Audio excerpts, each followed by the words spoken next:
Hello everyone, this is Pooja Sharma from Pooja Sharma classes.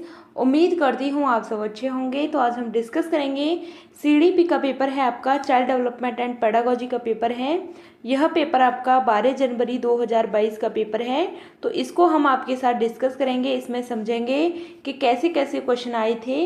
तो चलिए start करते हैं। आपको वीडियो पसंद आती है तो वीडियो को लाइक कर देना और अपने दोस्तों के साथ शेयर कर देना। चैनल को सब्सक्राइब नहीं किया है तो चैनल को सब्सक्राइब कर लेना और बेल आइकन को प्रेस कर लेना, जिससे आने वाली वीडियो का भी नोटिफिकेशन आपको मिल जाएगा। फ्री नोट्स के लिए आप टेलीग्राम चैनल से जुड़ जाइएगा, वहाँ पे आपको फ्री नोट्स मिल जाएंगे। मैंने आपको वहाँ पे जो सभी प्रीवियस ईयर क्वेश्चन पेपर हैं यह आपको वहाँ पे दे दिए हैं। और यूपी टेट के लिए मैंने अपने हाथों से नोट्स बनाए थे, उन नोट्सों को मैंने आपको वहाँ पे दे दिया है। तो आप उनकी प्रैक्टिस कर लेना, क्योंकि यूपी टेट भी आपका होगा और आपको सी टेट पर भी फोकस करना है, जो जुलाई सी टेट है आपका। तो आपके पास ज़्यादा समय नहीं है इसके, यानी कि जो आपका यह सी टेट है, सी टेट आपका 2 महीने के अंतर्गत हो जाएगा। तो उसके बाद आपका क्या बचता है, यूपी टेट बचता है, और यूपी टेट है आपका अक्टूबर के समथिंग आ जाएगा। तो आपको इस पर फोकस करना है, समझना है चीज़ों को अच्छी तरीके से। तो स्टार्ट करते हैं। क्वेश्चन नंबर 1 आता है आपका कि रूमी 18 महीने में दो दो शब्दों का उच्चारण कर सकती थी, जबकि पूजा ने 24 महीने में ऐसा किया था, इसलिए पूजा का विकास पक्के तौर पर निलंबित है।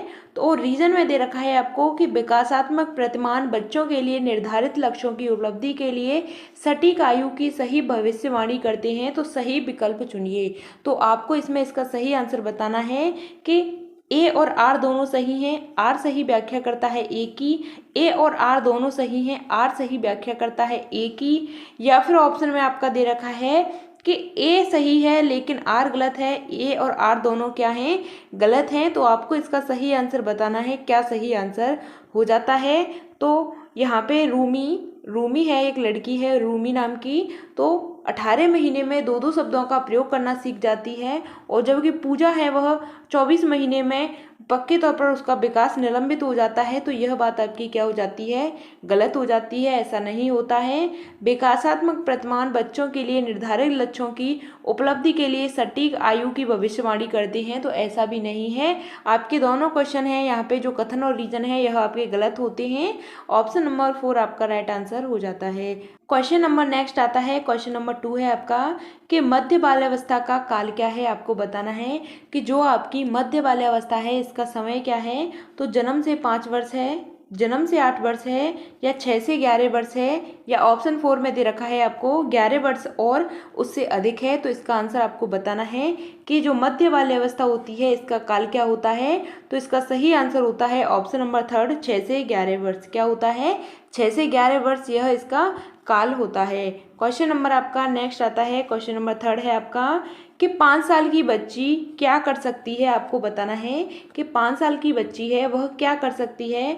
तो संभावित कारणों और उनके प्रभावों की परिकल्पना करना, या घटनाओं की वैज्ञानिक रूप से जांच करने के लिए जटिल प्रयोगों की योजना बनाना, या प्रतीकों और अमूर्त तार्किकरण, या ऑप्शन 4 में दे रखा है आपको कि लक्ष्य निर्देशित व्यवहार और प्रतीकात्मक खेल की शुरुआत। तो इसका आंसर आपको बताना है, क्या इसका सही आंसर हो जाता है कि 5 साल की बच्ची है वह क्या कर सकती है।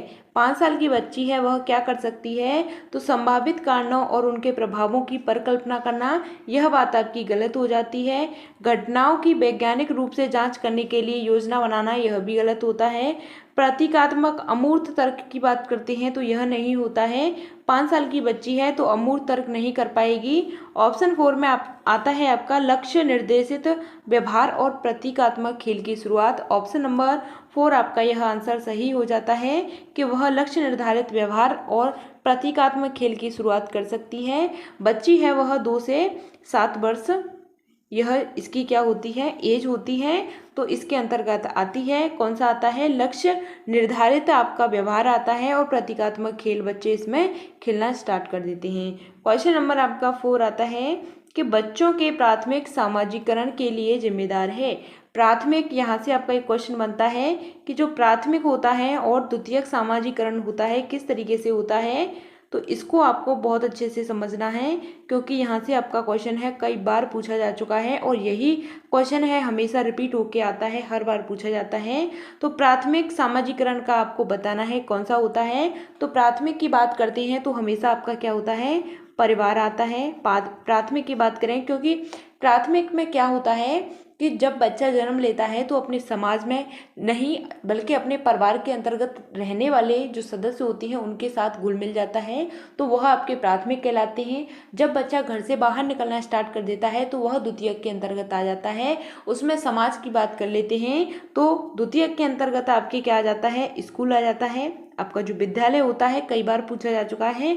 धार्मिक संस्थान हो जाते हैं, जनसंचार के साधन हो जाते हैं, स्कूल हो जाता है आपका। लेकिन जो परिवार है आपका क्या होता है, यह आपका प्राथमिक होता है। क्या होता है, प्राथमिक होता है। ऑप्शन नंबर 4 आपका सही आंसर हो जाता है कि प्राथमिक सामाजिकरण का लिए जिम्मेदार कौन होता है, परिवार होता है।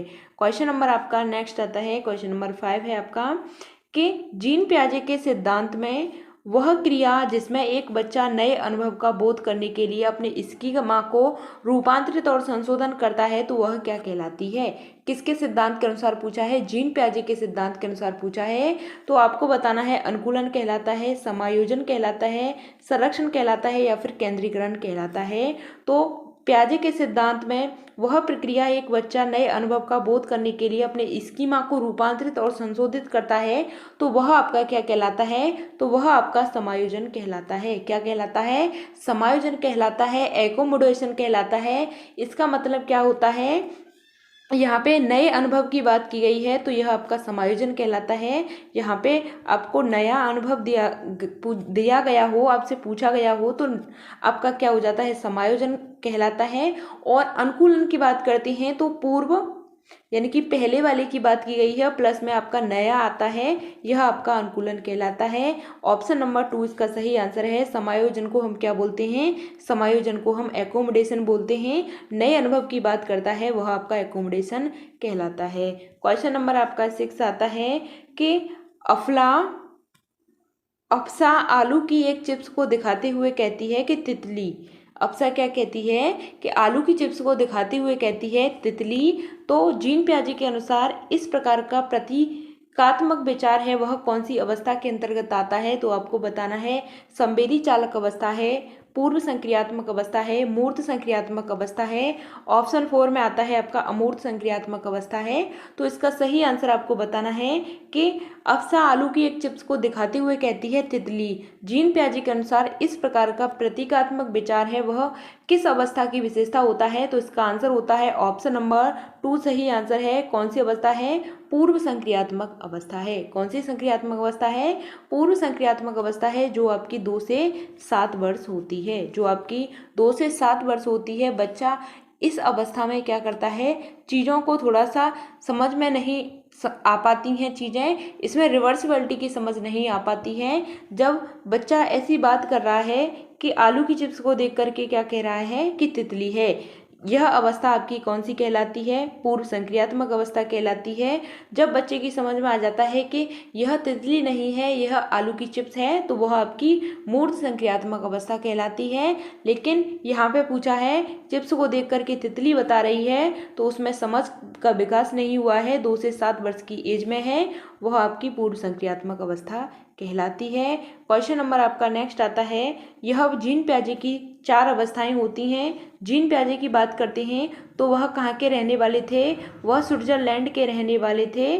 कहाँ के रहने वाले थे, स्विट्जरलैंड के रहने वाले थे। संवेदी चालक अवस्था की बात करते हैं तो यह 0 से 2 वर्ष होती है। पूर्व संक्रियात्मक अवस्था की बात करते हैं तो 2 से 7 वर्ष होती है।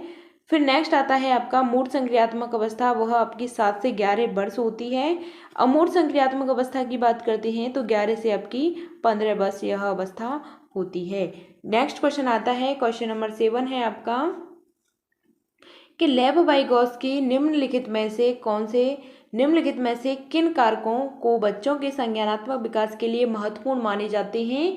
तो संस्कृति, भाषा, स्कीमा का गठन व उनमें बदलाव, उद्दीपन प्रतिक्रिया यानी उद्दीपन प्रक्रिया संबंधों का निर्माण। तो आपको बताना है कि जो लेव-वाइगोत्स्की हैं यह किसके लिए, संज्ञानात्मक विकास के लिए महत्वपूर्ण माने जाते हैं? तो इसका आपको सही आंसर बताना है। तो यह बात करते हैं संस्कृति की। हमेशा लेव वाइगोत्स्की हैं, यह समाज की बात करेंगे और किसकी बात करेंगे, संस्कृति की बात करेंगे। आपको आंख बंद करके टिक लगा के आ जाना है, जहाँ पे समाज संस्कृति दिख जाए वही आपका सही होता है। तो किसकी बात करते हैं संज्ञानात्मक विकास में, संस्कृति की बात करते हैं। और किसकी बात करते हैं, लैंग्वेज की बात करते हैं। ऑप्शन नंबर 1 और 2 सही है। स्कीमा की बात करते हैं, कौन करते हैं, जीन पियाजे करते हैं। कौन करते हैं, जीन पियाजे करते हैं। और उद्दीपन प्रतिक्रिया की बात कौन करता है, यह आपके थार्नडाइक करते हैं। तो यह आपका गलत हो जाता है। ऑप्शन नंबर 1 और 2 आपका सही है। ऑप्शन नंबर 1 आपका यहाँ पे राइट आंसर हो जाता है। यह जो बात करते हैं, जो लेव वाइगोत्स्की की बात करते हैं, एससीएल की, किसकी बात करते हैं, यानी कि समाज की बात करते हैं, सोशल की बात करते हैं, कल्चर यानी कि संस्कृति की बात करते हैं, एल यानी कि लैंग्वेज की बात करते हैं। तो यह इनकी 3 यह पॉइंट होते हैं। तो आपको इनको अच्छे से समझ लेना है कि जो लेव वाइगोत्स्की हैं यह एससीएल की बात करते हैं। एससीएल का मतलब होता है सोशल, समाज। सी का मतलब होता है कल्चरल यानी कि संस्कृति। एल का मतलब होता है लैंग्वेज यानी कि भाषा। क्वेश्चन नंबर नेक्स्ट आता है आपका, लेव वाइगोत्स्की से आपके 2 क्वेश्चन बन जाते हैं। तो लेव वाइगोत्स्की का समाज शास्त्रीय सिद्धांत शिक्षण अधिगम के लिए किस पर बल देता है? तो आपको इसका आंसर बताना है। तो पुरस्कार और सजा पर बल देता है, वेदन और प्रत्यास्मरण पर बल देता है, सहकर्मी और बातचीत और पाठ पर बल देता है, या समरूपकों का कलन विधि पर प्रयोग। यह आपका इसमें आपको बताना है कि जो लेव वाइगोत्स्की का समाज शास्त्रीय सिद्धांत है यह शिक्षण अधिगम के किस रूप को बल देता है। तो यह समाज की बात करते हैं, तो सहकर्मी, यहाँ पे आपके सहकर्मी आ जाते हैं, यही आपका सही आंसर होता है। सहकर्मी और बातचीत और इसके फोल्डिंग यानी कि पाठ की बात की गई है। तो इनका यह ऑप्शन नंबर 3 सही आंसर हो जाता है। क्वेश्चन नंबर आपका 9 आता है कि बाल केंद्रित कक्ष में शिक्षक, बाल केंद्रित यानी कि चाइल्ड सेंटर्ड क्लासरूम है, तो आपको बताना है कि शिक्षक की कोई भूमिका नहीं होती है या फिर एक निष्क्रिय भूमिका निभाता है, अधिगम को बढ़ावा देने के लिए सहयोगात्मक कक्षा संस्कृति का निर्माण करता है, या बच्चों को निर्देश देने के लिए तानाशाह भूमिका निभाता है। तो आपको बच्चों से संबंधित चीज़ें हैं, आपको पॉजिटिव तरीके से लेकर के चलनी है। तो इसका सही आंसर होता है ऑप्शन नंबर 3। क्या होता है, सहयोगात्मक कक्षा संस्कृति का निर्माण करता है, यही आपका राइट आंसर हो जाता है। भूमिका नहीं होती है ऐसी बात नहीं है, निष्क्रिय ऐसा नहीं है, तानाशाह यह भी गलत है। ऑप्शन नंबर 3 आपका राइट आंसर हो जाता है। क्वेश्चन नंबर आपका नेक्स्ट आता है कि उस तर्क की पहचान करें जो लॉरेंस कोहलबर्ग के नैतिक विकास के सिद्धांत में सामाजिक अनुबंधन विन्यास के चरण को रेखांकित करता है। तो लॉरेंस कोहलबर्ग के अनुसार नैतिक विकास के सिद्धांत में सामाजिक अधिगम अनुबंधन अभिविन्यास के चरण में रेखांकित करता है। तो यहाँ से भी आपका एक क्वेश्चन बनता है लॉरेंस कोहलबर्ग से। तो आदर्श पारस्परिकता की समझ या सामाजिक व्यवस्था सुनिश्चित करने की नियम महत्वपूर्ण हैं, या फिर मानव उद्देश्यों को आगे बढ़ाने के लिए कानून और नियम लचीले उपकरण हैं, या ऑप्शन 4 दे रखा है आपको कि विवेक के स्वचुने हुए नैतिक सिद्धांतों के द्वारा सही कार्यवाही को परिभाषित किया गया है। तो आपको इसका सही आंसर बताना है। उस तर्क की पहचान करें जो लॉरेंस कोहलबर्ग के नैतिक विकास के सिद्धांत में सामाजिक अनुबंधन अभिविन्यास के चरण को रेखांकित करता है। तो इसका सही आंसर होता है ऑप्शन नंबर 3 आपका सही आंसर है। क्या हो जाता है कि मानव के जो उद्देश्य होते हैं उनको बढ़ाने के लिए कानून नियम के लचीले उपकरण, फ्लेक्सिबल उपकरण की बात की गई है। ऑप्शन नंबर 3 आपका सही आंसर हो जाता है। क्वेश्चन नंबर आपका नेक्स्ट आता है, हार्वर्ड गार्डनर से आपका एक क्वेश्चन बन जाता है। इन्होंने 8 प्रकार की बुद्धि बताई है। तो क्वेश्चन को समझते हैं। हार्वर्ड गार्डनर के बहुबुद्धि सिद्धांत के अनुसार किस बुद्धि वाले व्यक्ति अमूर्त विचार के साथ कार्य कर पाते हैं तथा प्रतीकों का हेरफेर कर समस्या समाधान कर सकते हैं? तो सृजनात्मक कहलाता है, स्थानिक कहलाता है, या फिर तर्क शास्त्रीय गणितीय कहलाता है, या ऑप्शन 4 दे रखा है आपका प्रकृतिवादी कहलाता है। तो इसमें आपको इसका सही आंसर बताना है। हार्वर्ड गार्डनर के बहुबुद्धि सिद्धांत के अनुसार किस बुद्धि वाले व्यक्ति अमूर्त विचार के साथ कार्य कर पाते हैं तथा प्रतीकों का हेरफेर कर समस्या समाधान कर सकते हैं? तो इसका सही आंसर है ऑप्शन नंबर 3। क्या कहलाता है? तर्क शास्त्रीय गणितीय कहलाता है। ऑप्शन नंबर 3 आपका सही आंसर हो जाता है। क्वेश्चन नंबर आपका नेक्स्ट आता है कि भारत में अधिकांश कक्षाएं बहुभाषी हैं। इसे शिक्षक के द्वारा किस रूप में देखा जाना चाहिए? तो एक संसाधन के रूप में, एक बाधा के रूप में, एक बोझ के रूप में, या ऑप्शन नंबर 4 आता है एक समस्या के रूप में। तो आपको इसका सही आंसर बताना है कि भारत में अधिकांश कक्षाएं कैसी हैं? बहुभाषी हैं। और इसे शिक्षक के रूप में इसे किस तरीके से देखा जाता है? तो एक संसाधन के रूप में देखा जाता है। किसके रूप में? एक रिसोर्स के रूप में देखा जाता है। ऑप्शन नंबर 1 आपका इसमें सही आंसर हो जाता है कि कक्षाएं कैसी हैं? बहुभाषी हैं। और शिक्षक के द्वारा जो देखा जाता है, क्या देखा जाता है? एक संसाधन के रूप में इसको देखा जाता है। क्वेश्चन नंबर आपका नेक्स्ट आता है कि शिक्षक हमेशा लड़कों को फर्नीचर को हिलाने जैसे कार्य करने के लिए कहता है और लड़कियों को कक्षा को साफ सुथरा रखने के लिए धारणा उपयुक्त नहीं है, क्योंकि यही उदाहरण है आपको बताना है। तो यह आपका जेंडर रूढ़िवादिता कहलाता है, जेंडर की पहचान करना कहलाता है, जेंडर स्थिरता कहलाती है, या ऑप्शन 4 है आपका जेंडर समानता कहलाती है। तो इसमें आपको इसका सही आंसर बताना है कि एक शिक्षक है हमेशा लड़कों को फर्नीचर को हिलाने जैसे कार्य करने के लिए कहता है, यानी कि फर्नीचर को साफ करने के लिए कार्य के रूप में कहता है, या ऑप्शन फिर आगे आता है कि लड़कियों को साफ सुथरा रखने के लिए कहता है। तो इसमें इसका सही आंसर होता है ऑप्शन नंबर 1। क्या होता है? जेंडर स्टीरियोटाइप होता है, जेंडर रूढ़िवादिता होता है। ऑप्शन नंबर 1 आपका सही आंसर है। यहाँ से आपका एक क्वेश्चन बनता है, आपको जेंडर स्टीरियोटाइप दिख जाए या जेंडर बाइस दिख जाए, यही आपका राइट आंसर होता है। ऑप्शन नंबर इसमें 1 आपका सही आंसर है। क्वेश्चन नंबर आपका नेक्स्ट आता है, वहाँ से आपका क्वेश्चन फिक्स था, आकलन के संदर्भ में राष्ट्रीय शिक्षा नीति 2020 क्या प्रस्तावित करती है? तो आपको बताना है कि विश्लेषण और आलोचनात्मक सोच जैसे उच्च क्रम के कौशल का परीक्षण करना, या प्रत्यास्मरण आधारित वस्तुनिष्ठ प्रकार के परीक्षण करना, या आकलन के योगात्मक तरीके या परीक्षा के लिए सीखना। तो राष्ट्रीय शिक्षा नीति 2020 क्या प्रस्तावित करती है? तो आपको इसका सही आंसर बताना है। तो यह क्या प्रस्तावित करती है कि विश्लेषण और आलोचनात्मक सोच जैसे उच्च क्रम के कौशल का परीक्षण करना, यह आपका सही आंसर हो जाता है। क्वेश्चन नंबर आपका 15 आता है कि एक शिक्षिका अपनी कक्षा में व्यक्तिगत भिन्नताओं का अर्थपूर्ण ढंग से किस प्रकार ध्यान में रख सकती है? तो आपको इसका सही आंसर बताना है कि यह स्वीकार करके कि भिन्नताओं का अर्थ अभाव नहीं है, भिन्नताओं का अर्थ अभाव नहीं है, या अकादमिक क्षमताओं के आधार पर बच्चों का नामांकन व पृथक्करण करके, या शारीरिक दृष्टि से दिव्यांग बच्चों को उनके लिए प्रस्तावित विवेक स्कूलों में भेजकर। ऑप्शन 4 आता है आपका कि कक्षा में एकल संस्कृति को प्रोत्साहित करके जिससे प्रतिस्पर्धा को बढ़ावा मिले। तो इसका सही आंसर आपको बताना है कि एक शिक्षिका है, क्या है? एक शिक्षिका है अपनी कक्षा में व्यक्तिगत भिन्नताओं का अर्थपूर्ण ढंग से किस प्रकार ध्यान में रख सकती है? तो इसका सही आंसर आपको बताना है कि यह स्वीकार करके कि भिन्नताओं का अर्थ अभाव नहीं है। क्या स्वीकार करेगी? कि भिन्नताओं का अर्थ अभाव नहीं है, या अकादमिक क्षमताओं के आधार पर बच्चों का नामांकन व पृथक्करण करके, यह गलत है। शारीरिक व दृष्टि दिव्यांग बच्चों के लिए प्रस्तावित विशेष स्कूल, यह भी गलत हो जाता है। एकल संस्कृति प्रोत्साहित करके बढ़ावा मिले, यानी कि एकल संस्कृति की बात की गई है, तो यह भी आपका गलत हो जाता है। ऑप्शन नंबर 1 आपका सही आंसर होता है। क्वेश्चन नंबर आपका 16 आता है कि समावेशी शिक्षा में किसी आवश्यकता है? तो आपको बताना है समावेशी शिक्षा का मतलब होता है इंक्लूसिव एजुकेशन, यानी कि सभी के लिए क्या? समान शिक्षा। सभी के लिए समान शिक्षा की बात की गई है। तो यह आपकी क्या कहलाती है? यह आपकी समावेशी शिक्षा कहलाती है।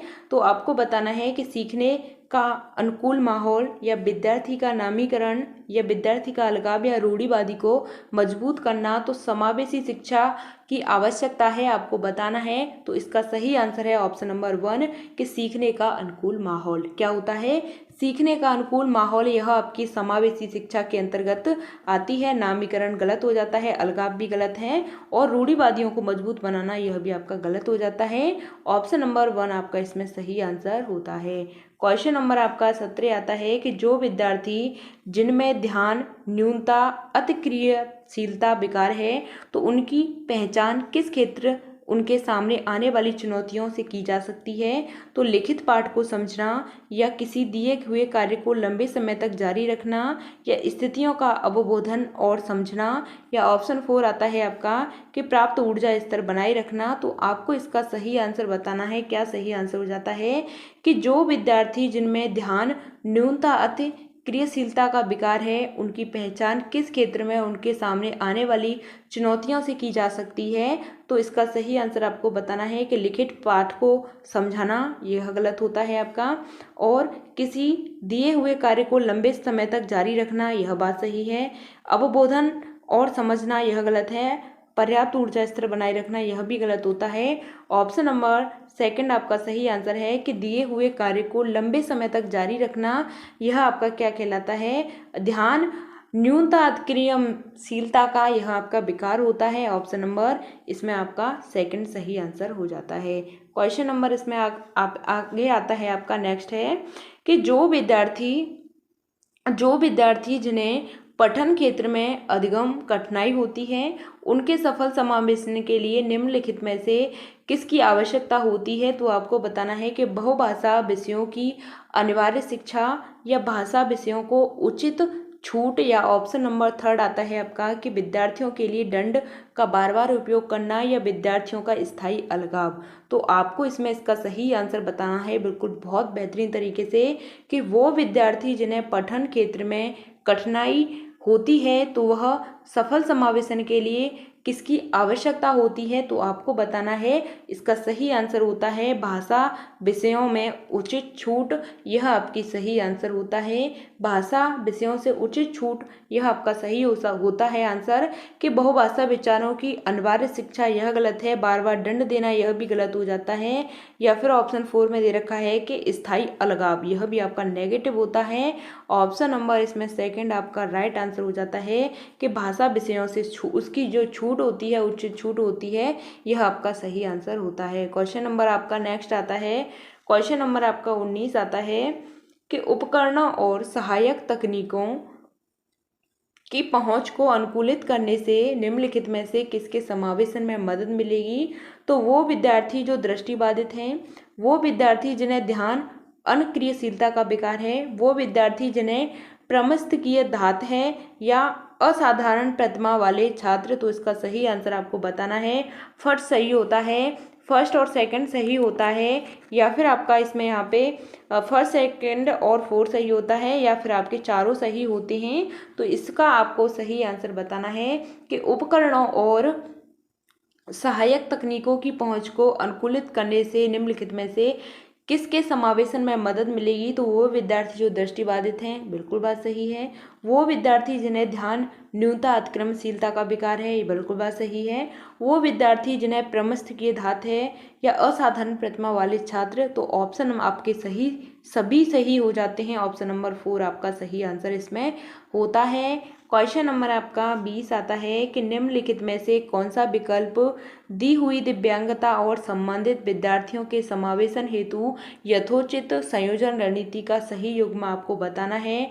तो प्रतिभाशाली, आसान और बहुत ही सरल सामग्री देना, स्वलीनता यानी कक्षा की व्यवस्था को बार बार बदलते रहना, या पठन वैकल्य उत्तम चित्रों के आधार पर दत्त कार्य देना, या ऑप्शन नंबर 4 आता है आपका कि वाक हानि यानी कि धैर्य दिखाना और प्रतिक्रिया देने के लिए पर्याप्त समय देना। तो आपको इसमें इसका सही आंसर बताना है कि निम्नलिखित में से कौन सा विकल्प है वह दी हुई विद्यार्थियों के समावेशन में जो यथोचित संयोजन रणनीति का सही युग्म क्या होता है। तो इसका सही आंसर आपको बताना है क्या होता है। तो प्रतिभाशाली होते हैं वह आसान और बहुत ही सरल सामग्री देते हैं उनको, यह गलत है। स्वलीनता यानी कक्षा में व्यवस्था को बार बार बदलते रहना, यह भी आपका गलत होता है। पठन वैकल्य का मतलब है कि उत्तम चित्रों के आधार पर दत्त कार्य देना, यह भी आपका नेगेटिव होता है। वाक हानि यानी कि धैर्य दिखाना और प्रतिक्रिया देने के लिए पर्याप्त समय देना, यह बात आपकी बिल्कुल सही हो जाती है। ऑप्शन नंबर 4 आपका राइट आंसर हो जाता है। क्वेश्चन नंबर आपका 21 आता है कि अधिगम तब प्रभावी होता है जब, कब प्रभावी होता है जो सीखने का तरीका है तो यह बाहरी प्रेरकों के द्वारा निर्देशित देता है, यह प्रतिस्पर्धा को बढ़ावा देता है। ऑप्शन थर्ड आता है आपका कि विद्यार्थियों के लिए अधिगम लक्ष्य पूरी तरह से शिक्षक के द्वारा तैयार किए जाते हैं। ऑप्शन फोर आता है कि विद्यार्थियों को अपने अधिगम लक्ष्य स्वयं निर्धारित करने के अवसर दिए जाते हैं। तो आपको इसका सही आंसर बताना है कि अधिगम होता है यह तब प्रभावी होता है जब, कब होता है जो अधिगम होता है, इसका सही आंसर आपको बताना है बाहरी प्रेरक के द्वारा निर्देशित होता है, यह आपका गलत हो जाता है। यह प्रतिस्पर्धा को बढ़ावा देता है, यह भी गलत है।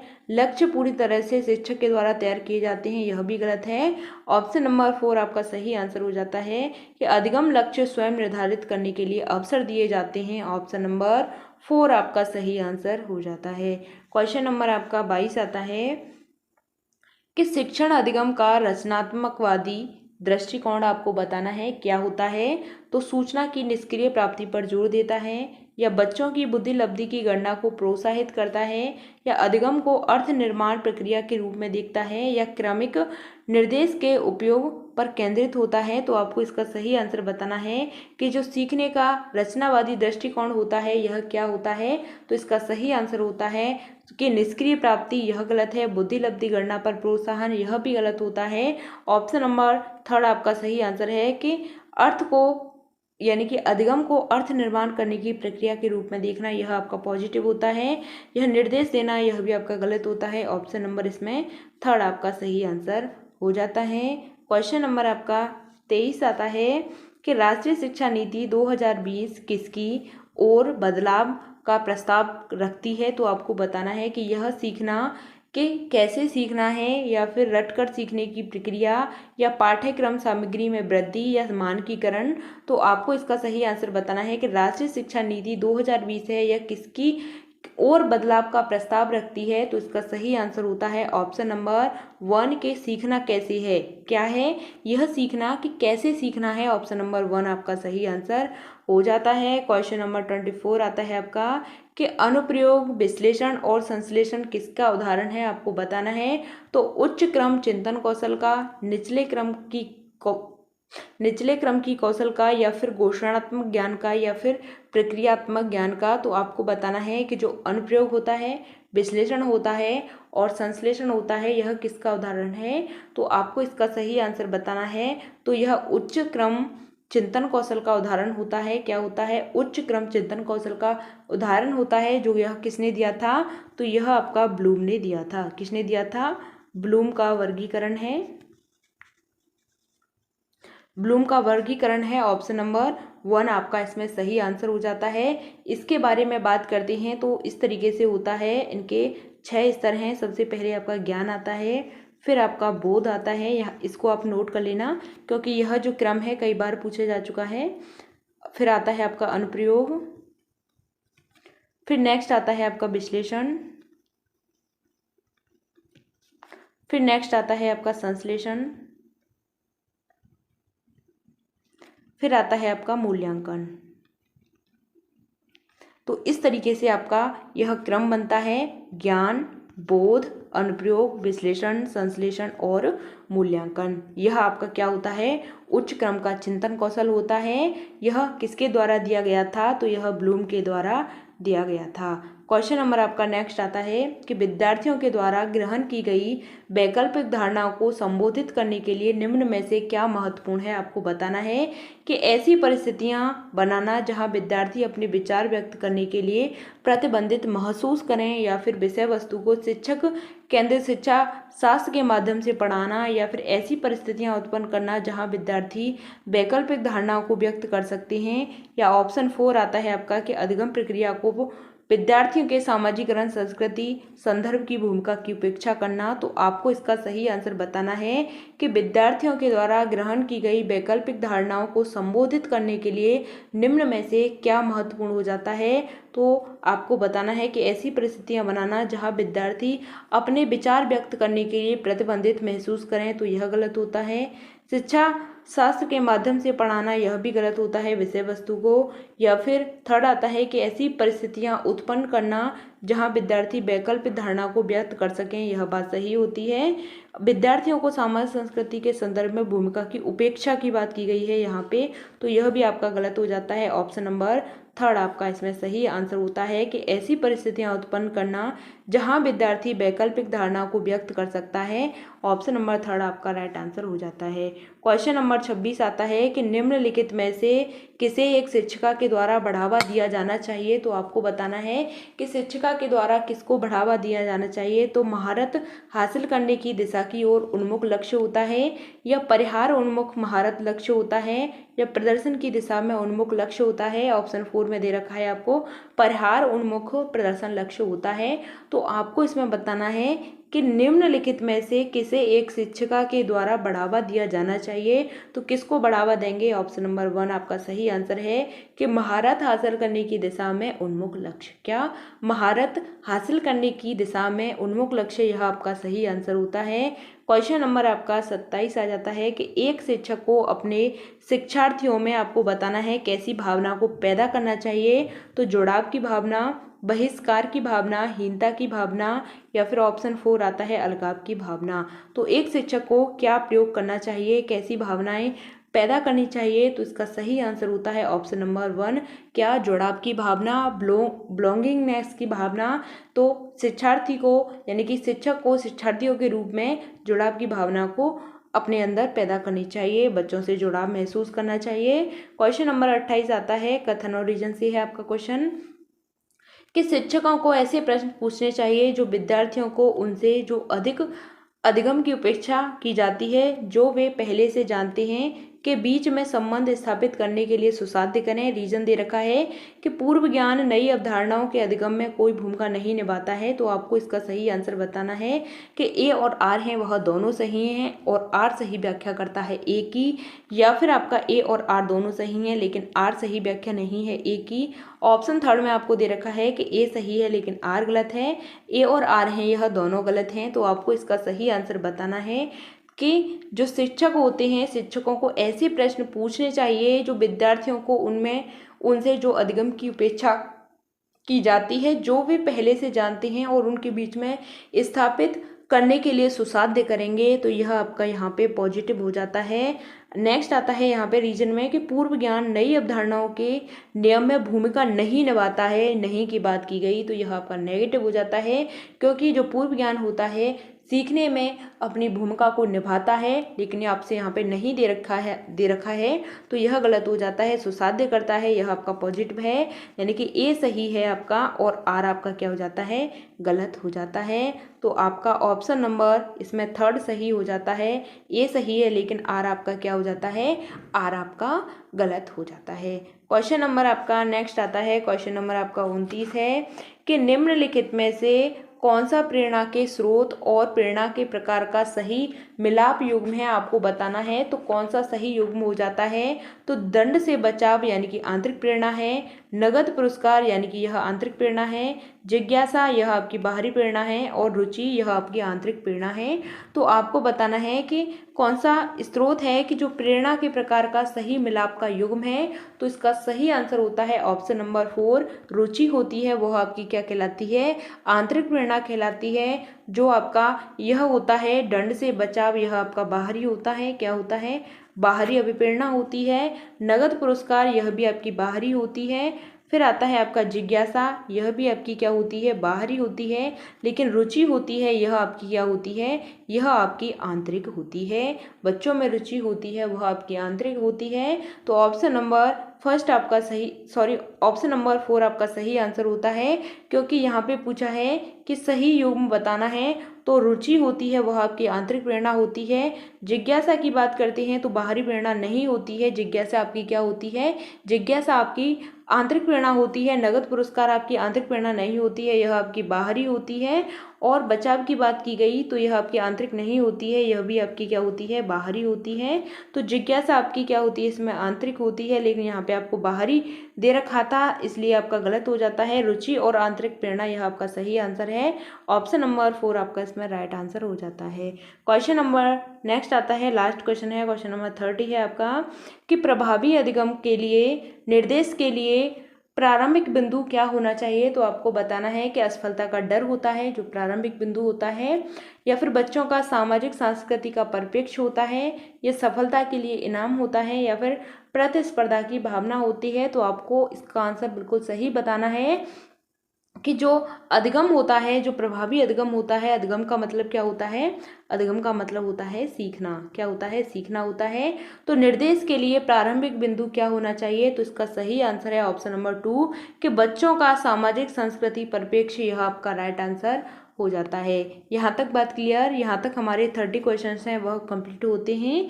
यह हमने पेपर देखा था, आपका प्रीवियस ईयर पेपर है 12 जनवरी 2022 का, तो इसको हमने आपके साथ डिस्कस किया है। आपको सभी क्वेश्चन हैं वह समझ में आए होंगे। अगर मैं थोड़ा सा फास्ट बोलती हूँ तो आप मुझे कमेंट के माध्यम से बता देना। मिलते हैं फिर आपको आगे की नेक्स्ट वीडियो में। अगर आपका कोई भी डाउट होता है तो कमेंट के माध्यम से आप पूछ सकते हैं। फ्री नोट्स के लिए आप टेलीग्राम चैनल से जुड़ जाइएगा, वहाँ पे मैंने आपको फ्री नोट्स दे रखे हैं। वहाँ पे मैंने आपको जो सभी प्रीवियस ईयर क्वेश्चन पेपर हैं वह भी आपको वहाँ पे दे रखे हैं, और यूपी टेट के लिए भी कुछ नोट्स दे रखे हैं, तो आप उनको पढ़ सकते हैं। जो मैंने अपने हाथों से बनाए थे कुछ नोट्स पहले वाले हैं वहाँ पे देख सकते हैं, और भी मैंने आपको हिंदी के और ईवीएस के अभी भी नोट्स दिए हैं, तो उनको देख लेना। फिर मिलते हैं आपको आगे की नेक्स्ट वीडियो में। अगर वीडियो पसंद आती है तो वीडियो को लाइक कर देना और चैनल को सब्सक्राइब कर लेना। मिलते हैं फिर आपको आगे की नेक्स्ट वीडियो में।